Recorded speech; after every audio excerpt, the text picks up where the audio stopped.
finally going in front of us there, the scale operator.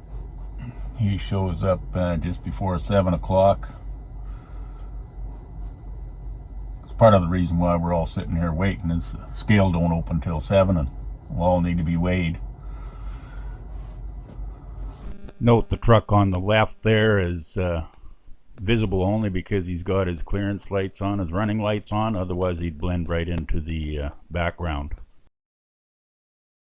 All loaded up and headed home, still driving in the fog, and you can see the traffic oncoming there. Notably, the lights are pretty visible.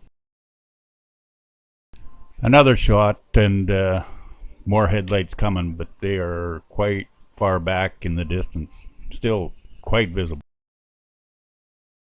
This is a shot of a vehicle coming at me, but there's a vehicle way in the distance with his lights on, and that's the vehicle that you'll see. The one that's in front, you don't really see him. Coming into a pretty light area of the fog, and you can see quite a bit further ahead there. Vehicles are pretty clear.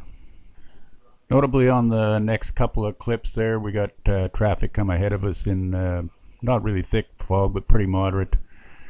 First clip has got the lights on. Whether the driving lights or full lights on doesn't really matter. You can see the lights, and then the next one, two vehicles going by, totally no lights on at all.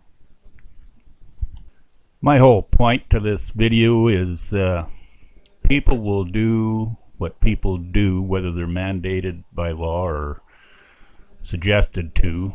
They will just do as they see fit, and I'll never figure out why. Modern vehicles, they trick the driving lights to never come on, and then they'll drive at early morning there, the vehicle automatically puts the lights on, but they never think about it. When it's daylight and still foggy, poor driving conditions, they won't actually turn the lights on. Each vehicle you can do so, and primarily it's to make yourself visible on the road. It's not so bad me heading into you, but there's somebody behind you coming up, and without any tail lights visible, he could quite easily smack right into you, and it'd be even worse if it's me coming up at you, because I'm well over 100,000 pounds, and I'm going slower, that's for sure. But when I come up to you, it's pretty hard to stop. Just something to think about. But I don't know why people just refuse to do what I would think is common sense, or just a safe thing to do. It's kind of like they just spite themselves. They'll not be told what to do. If it's putting lights on, or seat belts on, or getting vaccinated, or whatever the situation is, we're all individuals, and we just seem to want to do exactly as we see fit, in spite of ourselves.